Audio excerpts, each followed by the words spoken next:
so easy. All right, it's a Friday. Jay and I are in the shop, just the two of us, so it's nice and quiet for the time being. We are testing out the Tobin Machines rolling mill. This is an offering by Tobin Machines in Austria, I believe. It's somewhere over there. I think he's in Austria. But this is the first time it's ever been to the US, as far as I know. And he sent it to us for testing. We're gonna put it through his paces today. Jay's got some mosaic steel in the fire. Well, it's not mosaic yet, it's gonna be mosaic. We're gonna test this machine and see what it's capable of. Heard a lot of good things about it from guys over there on the other side of the pond. And stay tuned to later in the video because this might be available in the US before too terribly long. So stay tuned for more updates on that. For now, let's kind of go through some of the details of this machine and why we're already in love with it. Starting out, it is obviously quite a bit smaller than our standard production machine. This is something that's built to go in garages or small shops, somewhere where you don't have a ton of space. Really doesn't take up that much. I mean, you can see it sitting on a fairly standard size pallet, 4 foot wide, maybe 2.5, 3 foot long, the pallet size. But the machine, of course, is a good bit smaller than that. One quick thing to note, this machine is set up for 3-phase power. It's set up with all the European voltage and stuff. So we are running this through a VFD, and certain aspects of all the controls we don't have hooked up because it's a European model. We've got the power to the motor and the DRO readout and everything, but foot pedal and some of the modes, which we'll get into here in a little bit, we don't have set up for testing today. So while Jay gets us a measuring tape, this thing weighs about 575 pounds. So it's nice and beefy, but not too terribly heavy to move around. I mean, it's not impossible. You can definitely move it around if you needed to. Workspace, let's see, Jay, let's get some measuring tapes here. Width on the rollers, about 4 1/4 inches wide. And roller diameter is about 2 3/4. Max height between the rollers is like 2.5, just over 2.5 inches. So tons of room. You could fit a massive stack of steel through there.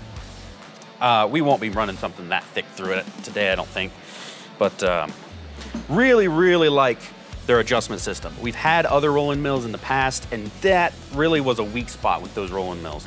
This is super smooth, extremely rigid, no wiggle, no nothing. And that's really something we've already been impressed by with this machine, is just how robust it is. From the wall, thickness of all your supports, the framing. We'll take these covers off later and show you the insides and the guts and the internals, but it's really, really well built. DRO can be measured in millimeters or inches. You can set it up however you'd like. We're of course gonna do inches, because America. Fuck yeah! Let's talk real quick about modes, even though we're not gonna be using any of this today because we're hooked up directly to the motor because it's a European model. On-off switch, emergency stop, start button, status light. A cool feature of this roller mill is the fact it has 2 different modes. You can set it up in a continuous mode, where if you're just working with another person, you got 2 guys, you can have one guy walk up to the mill and he hits the pedal, rollers kick on, and it rolls through, and your guy on the back can grab the piece and hand it across, and you can continuously roll in one direction. And then you can also switch it to another mode where it's called reversing mode. So basically, if you're working by yourself, you would use reversing mode because it will roll it and then pull the billet back to you, so you don't have to have somebody on the other side to grab the billet and hand it back to you. So that is really, really cool. Not a feature we have on our giant rolling mill. The giant rolling mill is a 2-man operation, or you have to walk around to the backside to get it. That is handy, a reversing mode. Unfortunately, we can't test it today, but we'll have more info on that down the road. One more thing I want to talk about before we get to forging is it does have a safety adjustable clutch. So there's a clutch in here that you can adjust for how much overload you can put on these rollers before it trips out. And so that way it keeps you from burning out your motor. Very, very handy. We will also go into detail on how to adjust that in a later video. Today is all about testing this out and putting it through its paces. Jay's heating up the steel. We're gonna leave it fat and thick so we can test this out with lots of steel under it. All right, let's get her going.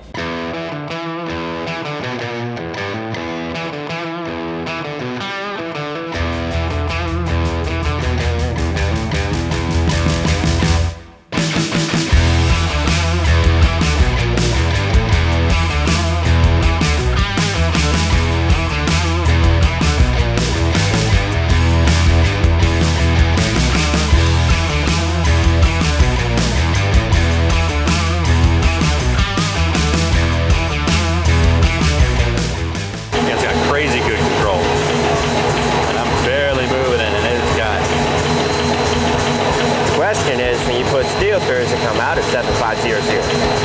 Well, that's one of those things that we really want to check with a rolling mill.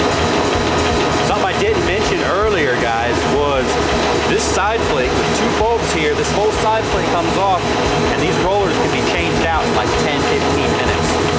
And this company, they're going to be making patterned rollers for this thing, so you can run Damascus through there and pattern it.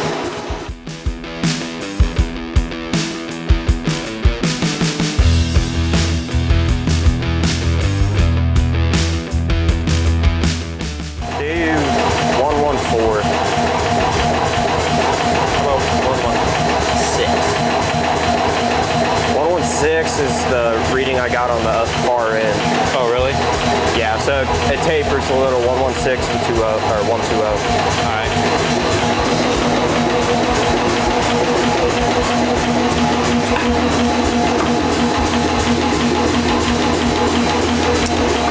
Dang. I didn't count how much that was, but it was a bit. Yeah, that's a pretty decent. Man, that is rolling so easy. Had a lot of heat.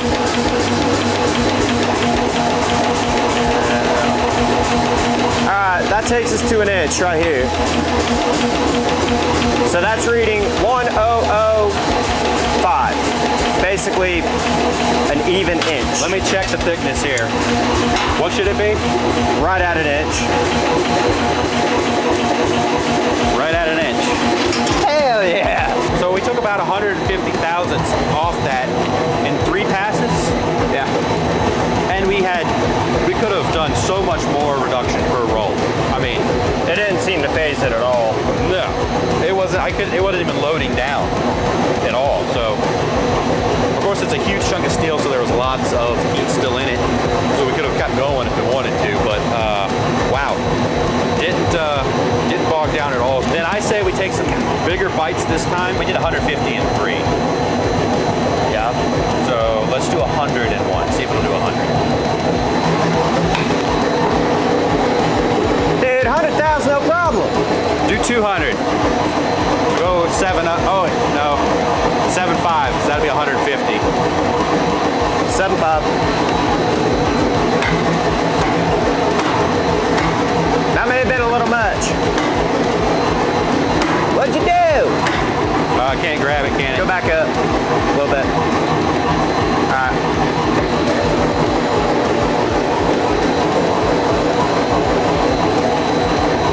So I think I got plenty of length. I don't need to go all the way to 7.5.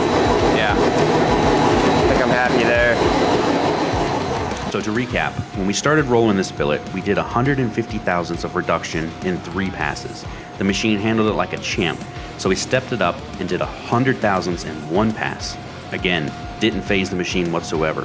In that second attempt, we tried 150 thousandths in 1 roll, and it didn't quite get a bite on it. This is not an issue of the machine not having enough power. Moreover, this new machine has the new coating on those rollers, and that coating needs time to break in so that it can actually grab the billet. And so in this instance, it's really not a lack of power, it's more that the machine rollers just couldn't grab hold of the billet. Now that Jay's done with his mosaic project, we're gonna switch over to a thinner, smaller piece of 80 CRV2. We're gonna heat it up, it's currently 3/8 thick, and we're gonna push this machine to its exact max. Now, this is not a normal use case for a rolling mill. Obviously, you wouldn't be rolling 150 thousandths thickness off of a bar this thin already. So this is just us pushing it to its max to see exactly what it can handle. Obviously, you smiths out there won't need to go this crazy with it. So keep that in mind as you watch these next couple clips. All right, let's heat that baby back up. That's cool.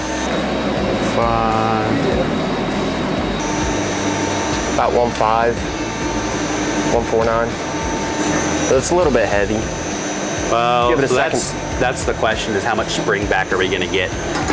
Well, on our big bar that was super hot, it was dead on.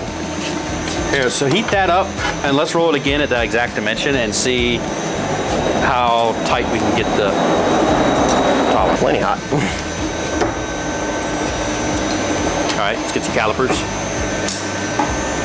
The DRO did jump up to 132. Yeah, that didn't do a whole lot. It's like 139, 140.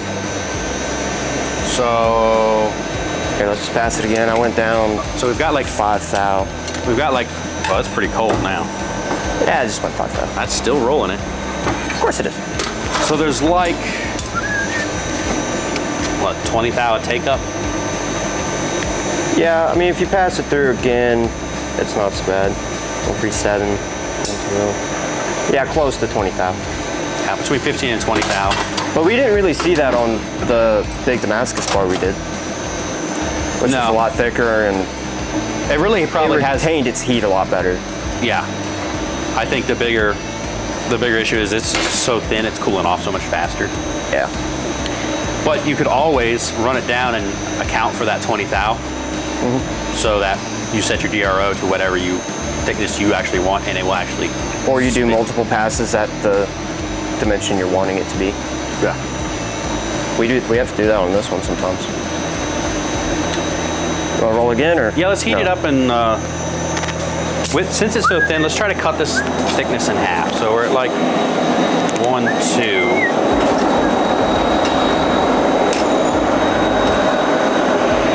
Go to like 70 thousandths. Super thin. No, let's go like 60 thou. And this is like sheet material. That's gonna be just twice the thickness of the copper stock we use. Right here. I'll bring you around here in a minute. Woo! Look how This thing started off at like 5 inches long. Yeah, 4 or 5 inches. And now it's- 3/8 of an inch thick. And now it's like 60 thousandths. Yeah. All right, so that was our first test of the Tobin machine rolling mill. Overall, super impressed. Jay, what'd you think? What's your favorite part? My favorite part, I like the paint job. The paint job, of course. Yeah. Jay's one for the aesthetics. I used to be a painter, but it is it performs very well. It's quiet. I like that it's quiet. Not all machines, most of our machines are not this quiet. No. And it's in a robust. shop where we have a lot of machines that make a lot of noise, having a machine that's quiet is very appreciated. Yeah, and it's robust. Yeah. You can really get a lot of work done with this. And you saw we took some pretty heavy bites and it ate it up. And we pushed it to its limits and found its limits. Yeah. And it seems to be cooler steel, cooler, thinner steel, really. It doesn't like that. Keep your stuff hot. Which is, that's the same for any rolling mill, really. Yeah. That's not a big difference. So I cannot wait to try the rollers, changing out these rollers, because it's easy. 2 bolts, pull the side plate off, new rollers. I want to put in the patterned rollers. We don't have them yet, but he makes them, so. From what I saw, Excited to I do think that. the pattern rollers are going to work phenomenally. Oh yeah. Yeah, hands down. For sure. And I love that it's a small footprint. Guys, we're gonna leave this here in the forge area. This is gonna get used over the next couple of weeks in our production environment so that we can really test how well it stands up to that. And are there any weaknesses?